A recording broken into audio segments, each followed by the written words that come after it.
Hello, everyone, and welcome back to our Gospel of John series. In the previous scene, Jesus stood before his accusers like a defendant in a courtroom. The charge was blasphemy, the claim of being equal with God. But rather than retreat, Jesus steps forward and presents his defense with divine precision. He begins by addressing the question by testimony and credibility. Under the law, then, in effect, one witness alone could not establish the truth. Every claim required confirmation. So Jesus acknowledges that if he was to testify about himself alone, his testimony could be challenged. Then, one by one, he begins to call forth his witnesses. First comes John the Baptist, a man the people respected and trusted. John had testified to the truth and pointed directly to Jesus as the Lamb of God. Jesus described him as a burning and shining lamp, illuminating the path for others to find the true light. But while John's witness was powerful, it was temporary. A light meant to prepare hearts for something far greater. Jesus honors John's role, yet makes clear that faith cannot rest on human testimony alone. John's voice was the herald. Jesus himself is the message. Now the courtroom grows quiet. Jesus turns to present his next evidence, something beyond words, beyond human authority.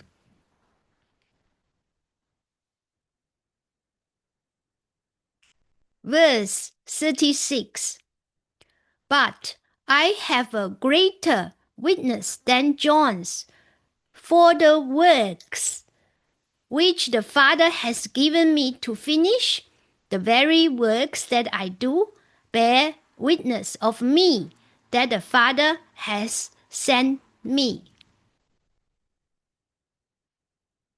After presenting John the Baptist's testimony, Jesus now introduces a greater witness, one that transcends human words and speaks directly through divine action. This marks a deliberate escalation. Jesus is building his case, moving from human testimony to divine validation, from words to works, from the lamp to the light himself. A lamp shines only when filled. The light shines by his own nature. John was a lamp, bright for a season, pointing to the true light. But Jesus is that light, self-existent, eternal, shining with the very glory of God.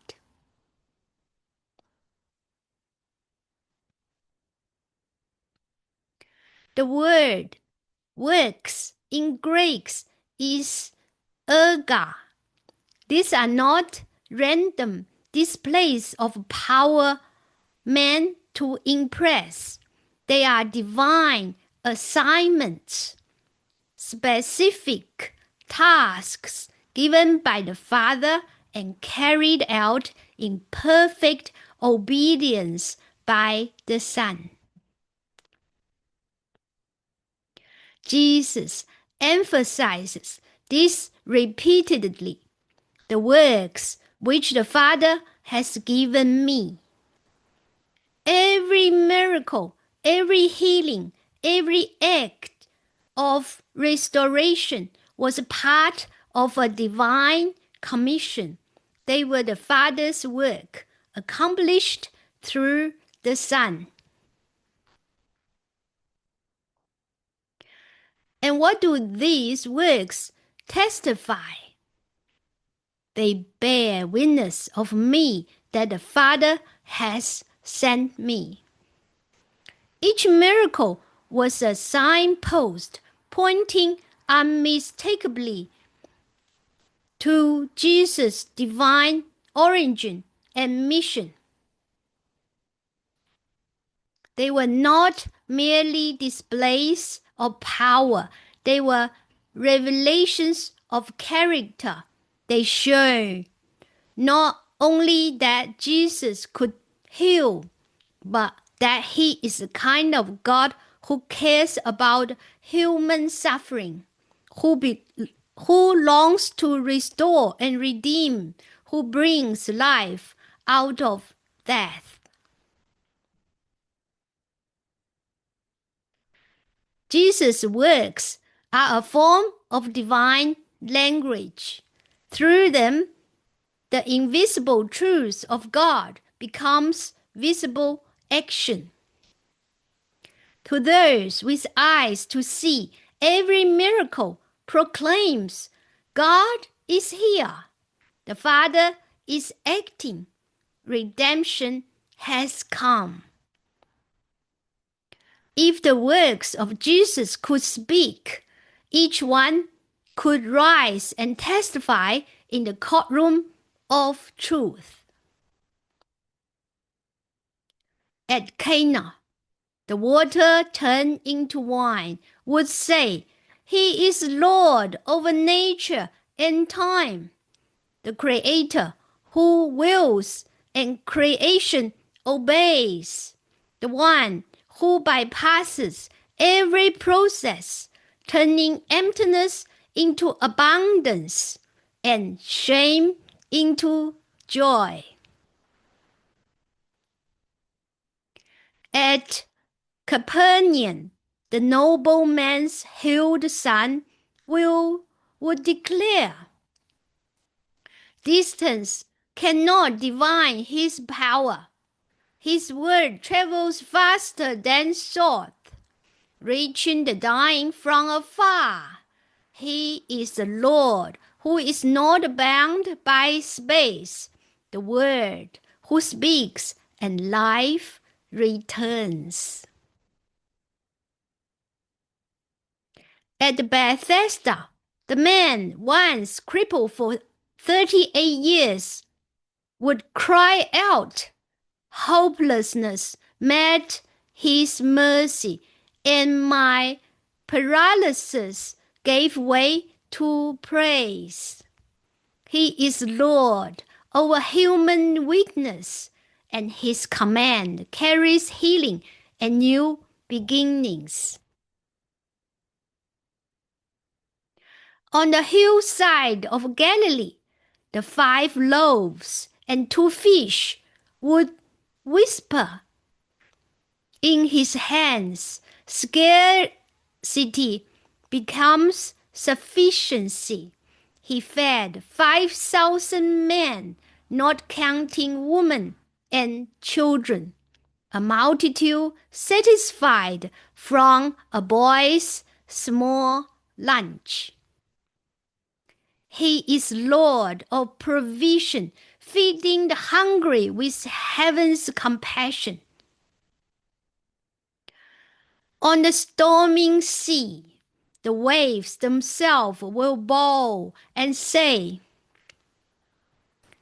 Even the wind and the sea obey him. He walks where none can stand. He is Lord of creation and the I am over chaos and the fear.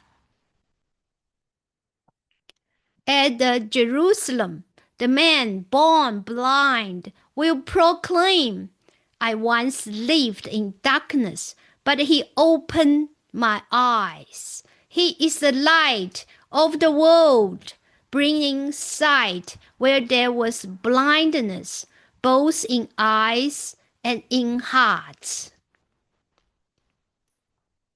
At Bethany, the voice of Lazarus will echo, I was dead, but his call awakened me. He is the resurrection and the life. When he speaks, the grave must release its hold. And at the Sea of Tiberias, after his resurrection, the great catch of fish was seen. He restores what was lost. The risen Lord still provides, still calls, still feeds his disciples. His work is not finished. His grace continues. Each work of Jesus is more than an act of compassion. It is divine evidence. Each miracle bears witness. The Father has sent me. Together they form a living testimony, the voice of God breaking into the world, calling us to believe, to see, and to follow. Let's remember the context. This entire discourse was prompted by a specific miracle, the healing of the paralyzed man at the pool of Bethesda in John 5:1-9. Jesus encountered a man who had been unable to walk for 38 years. He healed him instantly, and he did it on the Sabbath. This act revealed multiple dimensions of his identity. Authority over the Sabbath, showing he is Lord of the Sabbath, not bound by human tradition. Power to give life, restoring strength to the helpless, displaying divine life-giving power. Fulfillment of prophecy, as Isaiah foretold, the lame shall leap like a deer. The religious leaders were offended by this miracle, but the miracle itself was shouting the truth. The Father had sent the Son to bring life, healing, and restoration to broken humanity. Notice Jesus' words, the works which the Father has given me to finish. There is a divine commission here.